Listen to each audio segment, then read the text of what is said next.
Did Joe Biden, with 19 others in the race, muddy the waters or distinguish himself with some of those comments? Let's get the read from former Republican presidential candidate Steve Forbes, Democratic strategist Nathan Rubin, and our own Kat Timpf. Kat, what do you think? Well, first of all, I could not agree with you more that it was a very dark and ominous message. He's connected with Obama because he was his vice president, but Obama was saying hope and change, and this is more fear and dread. Obama had the more message of imagine what could happen in the future we could have if I were president, and this is him saying there won't be a future if me or a Democrat is not president. And that's interesting to me because in 2016, the Democrats, Hillary Clinton, her campaign, made things about attacking Trump and the doom and gloom situation if Trump were to be elected, and they didn't win. And it seems like Joe Biden's announcement, at least, was doing the same thing. We should stress that there were some uplifting, pieces of video and photographs in that piece. But I think as far as coming out the gate, Nathan, seeing as the vice president at the time was very critical of let's say, Donald Trump's inaugural address, deemed it dark and a little bit too much so. It just seemed to be a clumsy way to get off. What do you think? Well, I think you're absolutely right to point out that historically past presidential candidates have chosen optimism, and like you said, they were successful. But I also think Joe Biden has a point when he's trying to paint such a bleak picture of the current state of politics. When you look at what's actually going on in terms of judicial independence, congressional checks and balances, the idea that Congress should have oversight over the executive branch, this current administration doesn't necessarily believe in those items. So to say that, but it takes two to tango, too, right? I mean, I guess, Steve, what I'm asking you is the message alone. Ronald Reagan, of course, went after Jimmy Carter and his stewardship of the economy and the malaise thing and all.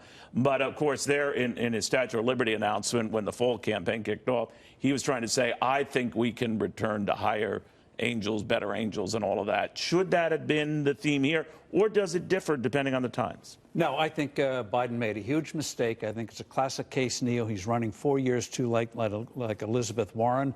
If they'd run in 2016, I think both of them would have had a shot, not only winning the nomination, but certainly Biden winning the general election. But people want to hope for the future. But they know things are bad now. A lot of people feel that the president isn't up to the office and all that kind of thing. But Biden is being the senior candidate. When the senior candidate's there, should say, I've seen a lot. We're going to come out of it. Here's how. Well, it's also galvanizing your base, right? The galvanizing the base, I think, and to Nathan's point, this hits home with them. This is their satisfaction with Donald Trump and his stewardship, and that this is going to be a different guy in charge. Right, absolutely. And there are people out there, you see articles all the time about people who are really stressed out or struggling with anxiety when they think about the fact that Trump is president. And we haven't really seen that kind of thing with any other president before, where people are saying they're going to therapists because of who the president is.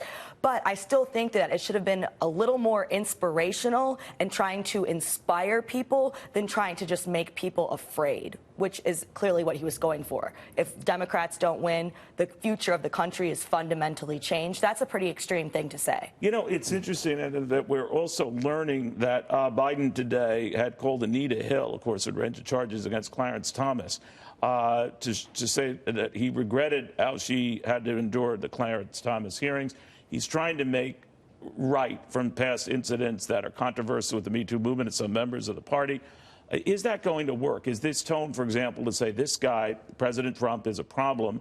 I'm not going to be that problem. I will acknowledge a mistake, or are we getting too convoluted here? Well, I think one of the assets that the Obama campaign looked at in 2008 was his long history in Congress and the Senate, but now it's almost looking like a liability. When you look at the 1991 Anita Hill hearings or the 1994 crime bill, or even in 1996 when he voted against same-sex marriage, the progressives, the base of the Democratic Party, are looking at his history and saying, wait a second, is that who I want to lead us into the future? And a lot of people are having second thoughts. Does that rule out white males, especially older white males in this party? I don't know if it rules out white males. I think Mayor Pete Buttigieg, to your point, Steve, is really striking an optimistic tone in that kind of generational divide where he's saying, I can lead us into a new progressive era. That has a lot of clout, I think, with a lot of people. But, Steve, you think about it, it's not as if President Trump is a cockeyed optimist. He spends a great deal of time, grilling his opponents and just saying, what he did even today about Joe Biden. That's hardly positive, uplifting, or even presidential. He there was attacking an opponent. And I think when the campaign really gets underway, you're going to see a very different tone. Do you want to go back to the sluggishness of the past 10 years or the But do you think the personal swipes have any point in a campaign? I think anything can be overdone. Okay. And in terms of Biden, though, given his age, he's got to turn that into an asset. And that's where he's got to make the case. Why am I better than all of these others? Young people, optimistic people. What do I bring to the table, other than I've been around a while, that should make you trust me? Guys, is it Biden's nomination to lose? What do you think? I think it's really hard to tell at the beginning. He does have a larger share of the votes in polls, but that share shrinks when there's an undecided option added. A lot of the polls where he has the largest lead, there's no undecided option, so it could just be name recognition for Nathan, a lot of people. I do not think it's his to lose. I think he needs to prove himself to the base of the Democratic Party. This is a primary, not a general. You're right, Steve. And because of the proportional representation they're now having on delegates, everyone's going to be a factor in that convention. Unless he wins decisively at the beginning, he's going to get crushed at the convention. He'll never survive a second. All right. And Matt says it could be multiple votes. It won't be a first ballot, right? Yep. That'd be kind of cool, right? For journalists. Just for drama. Yeah, it depends. All right. I love drama here.